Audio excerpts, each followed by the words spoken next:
নমস্কার বন্ধুরা, গতকাল যে চিলি চিকেন করেছিলাম তার রেসিপিটা তোমাদের সঙ্গে শেয়ার করছি। রসুন আর ক্যাপসিকাম কোচানোই আছে দেখতে পাচ্ছ। আর এদিকে মাংসগুলোকে ভালোভাবে ধুয়ে নিয়ে এসেছি। বোনলেস চিকেন আছে একদম। এর সঙ্গে দিলাম আদা রসুন। আদাটা মোটামুটি কমই আছে, রসুনটা একটু বেশি। এর সঙ্গে ভিনিগার দেওয়া আছে। তো আর একটা কাঁচা লঙ্কা আছে, দিয়ে আমি বেশ ভালো করে এটাকে মাখিয়ে নেবো।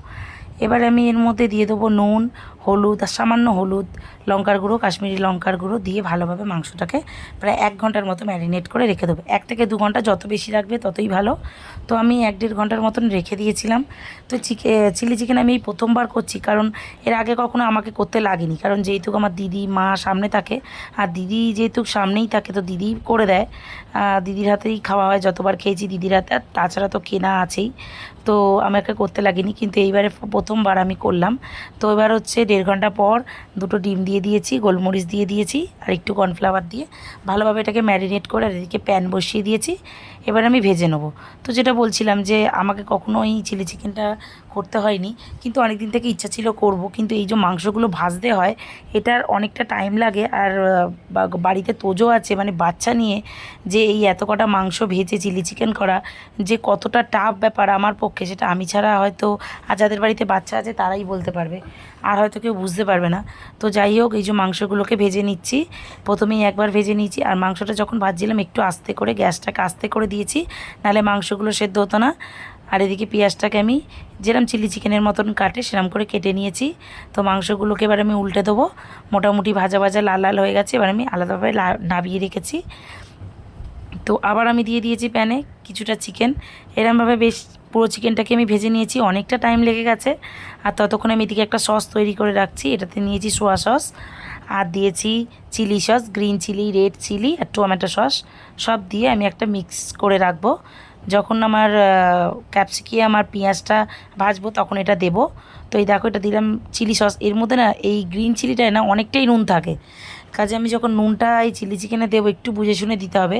আমি যতবারই দেখেছি এই গ্রিন চিলি সসে অনেকটা নুন থাকে, তো আমি নুনটাকে খুব কমই দিচ্ছি। আর এই যে এটা দিয়ে দিচ্ছি টমেটো সস।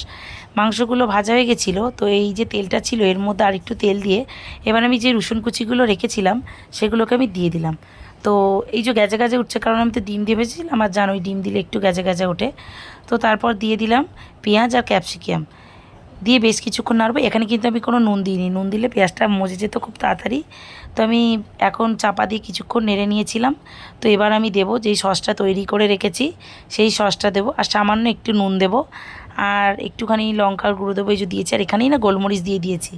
তো এই চিলি সসে যেহেতু কাঁচা লঙ্কা পড়ে, তো আমি কাঁচা লঙ্কাটা গোটা দিতে পারিনি, কারণ ঝাল হয়ে যাবে, ওই জন্য আমি গোলমরিচটাই দিয়েছি। তো তোমরা কেউ চাইলে কাঁচা লঙ্কা অনেক বেশিই দিতে পারো, কাঁচা লঙ্কা দিলে খুব ভালো ফ্লেভার হয় আর গন্ধও বেরোয়। তো সস দিয়ে সামান্য একটু জল দিয়ে বেশ কিছুক্ষণ করে নিলাম। এই যে একটা উষ্ণ গরম জল দিলাম, দিয়ে এটাকে বেশ কিছুক্ষণ ধরে নাড়াচাড়া করে নিয়েছি, চাপা দিয়েও রেখেছিলাম। তো আর একটু সামান্য হলুদ দিয়েছি, আর এই যে এখন নুনটা দিলাম, দিয়ে এবারে বেশ কিছুটা নেড়ে চেড়ে নেব। নুনটা বারবারই চেক করে দিয়েছি যাতে বেশি না হয়। আর এটা দিলাম কাশ্মীরি রেড চিলি পাউডার। তো দিয়ে নাড়াচাড়া করে এবার ভাজা মাংসগুলোকে আমি একটা একটা করে তুলে দেবো। তো মাংসটার পরিমাণটা বুঝতেই পারছো, জায়গা অনুযায়ী মাংসের পরিমাণটা একটু বেশি ছিল। তো আমার অসুবিধা হয়নি, আমি হালকা উষ্ণ গরম জল দিয়ে আস্তে আস্তেই নাড়াচাড়া করে নিয়ে এবার আমি একটু চাপা দিয়ে দিচ্ছি, একদম গ্যাসটাকে লো করে চাপা দিয়ে দিচ্ছি। আর এই যে কর্নফ্লাওয়ারের জলটা দেখলে ওটা দেবো লাস্টে, মানে আমি এখন দিয়েও দিয়েছি, আমি ভিডিওটা স্কিপ করে গেছি। তো দেখো রেডি হয়ে গেছে, মোটামুটি মাখা মাখাও হয়ে গেছে। এবার আমি বেশ কিছুক্ষণ মতন রেখে, ঠিক 2-3 মিনিট, খুব বেশি না, রেখে নামিয়ে নেবো। তো চিলি চিকেন রেডি। তো এই প্রথমবার নিজের হাতে চিলি চিকেন করেছি, তাও আবার আমার বাচ্চাটা খেয়েছে, বড়োবাবুও খেয়েছে, ওরা বলেছে খুব ভালো হয়েছে। ব্যাস আমি তাতেই খুশি, যাদের জন্য করেছিলাম তারা খুশি হলেই আমি খুশি।